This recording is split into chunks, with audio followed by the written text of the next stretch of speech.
Hello, welcome back to another episode from Pale Horse Survival and Tactical. I'm Bill, glad you could join me. I'm back up here on the 160-acre property. Going to do some mining. Winter's setting in. It's fast approaching, so I don't know how many more trips I'm going to get out before I'm shut down for the winter, but going to do some mining on the low bench over here and enjoy this beautiful day in the mountains. Absolutely gorgeous out here. Stay tuned.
It's a nice gritty material. I like the looks of this material. It's usually what you want, what you're looking for. Nice gritty material.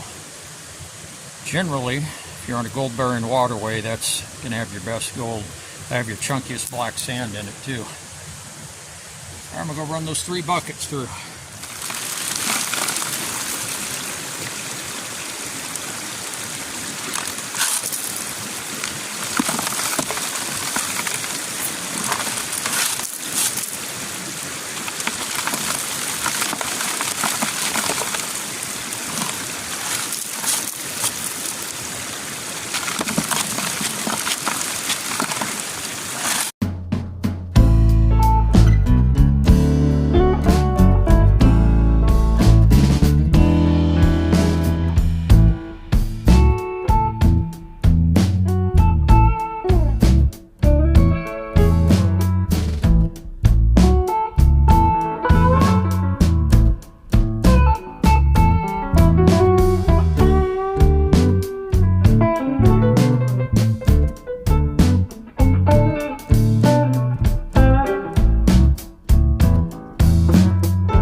All right, I've been digging away. Here is the pit. I left my rock hammer in there for scale. Decent little pit here in this this low bench. I've got two other buckets over there at the high banker I'm going to run through. Gotta get that one over there. And then we're going to go ahead and pull the pad out of the wash tray. Pan it out and see what we got. I've been seeing some pretty decent gold on the indicator mat, pretty much right from the first one or two buckets. And it's been fairly consistent for the most part. So I'm anticipating a fair clean out on this. Anyways, we get that over there and get it ran through, and I'll be back. Alright, just pulled the pad from the wash tray. So I'm going to go ahead and pan that out, and we'll have a look, see how we did. Okay, it's a little awkward here doing this with the camera. I'm trying to get all this out of the shadows.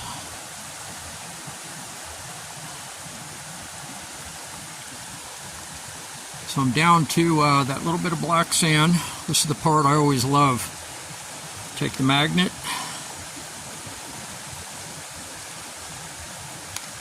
There's the magnet inside. You push the plunger. That brings the magnet down to the bottom of the tube. And then we'll run. Try to get this in the...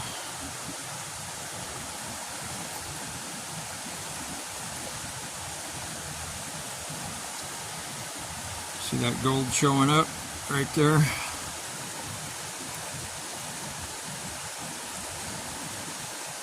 I always like this part when the magnet picks it up and suddenly you see all the gold. And we've also picked up gold here in the black sand, so I'm going to have to go through that and back pan that and clean that out. But it looks like we have the makings of a pretty fair pan here. Stay tuned. Alright, got it all cleaned up, and that's a pretty decent looking pan. Pretty happy for a couple hours of digging. Can't complain about that at all. When I get the camera out of the tripod,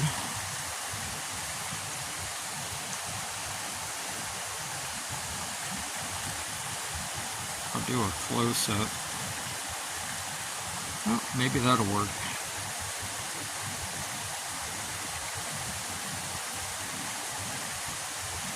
Get this camera to focus.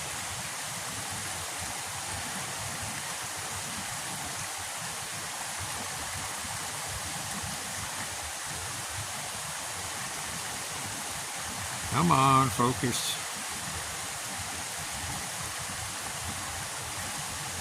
Well, it's trying.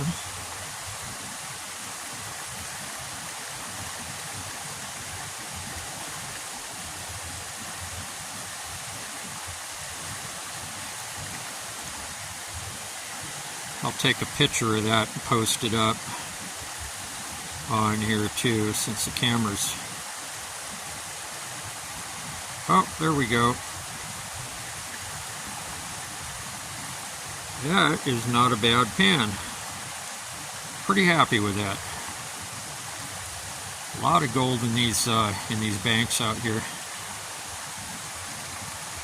got the Jeep loaded up and getting ready to head out. It's a great day up here in the mountains. Very peaceful, quiet, and real happy with the recovery there. Not too bad for a couple hours of digging. There's a lot of gold up here in these banks. This area here was never mined during the gold rush. It was too hard to get into. And the nice thing about it is it's high altitude, about 5,000 foot. And so you don't really find real small gold here. The official mining term for that is fly poop. because it's about as big as a piece of fly poop. So you don't find the flower gold here, but stuff that you find is generally on the bigger side. Usually fine, fine to medium, and then I found nuggets and stuff out of here too. So, but I'm gonna fire up the Jeep and get out of here. I hope all of you enjoyed this episode as much as I did making it today. And I'll see all of you very soon on the next one. Everybody take care. Bye-bye.